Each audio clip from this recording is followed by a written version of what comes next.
నేను చిన్నప్పుడు కరెంట్ వచ్చేది కాదు, మా ఊర్లో కరెంట్ ఉండేది కాదు. తర్వాత గ్రాడ్యువల్గా కరెంట్ పట్టణాలకు వచ్చింది, పల్లెలకు వచ్చింది, ముందు ఇండ్లకు వచ్చింది, తర్వాత వ్యవసాయానికి వచ్చింది. ఇప్పుడు మన ఇంటిపైనే మనం కరెంటు తయారు చేసుకుంటున్నాం. సోలార్ వచ్చింది.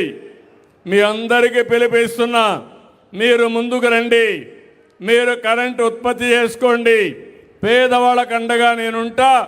ఎస్సీ ఎస్టీలకు ఉచితంగా ఇస్తాం. రైతులందరికీ కుసుమ కింద పూర్తిగా ఫ్రీగా మీకు అందరికీ సోలార్ పెట్టిస్తాం.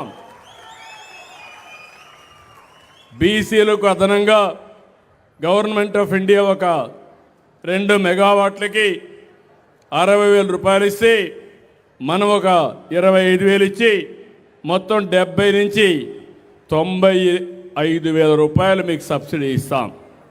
ఒకసారి మీరు పెట్టుకుంటే ఇంకెప్పటికి కూడా కరెంటు కొనే పరిస్థితి ఉండదు.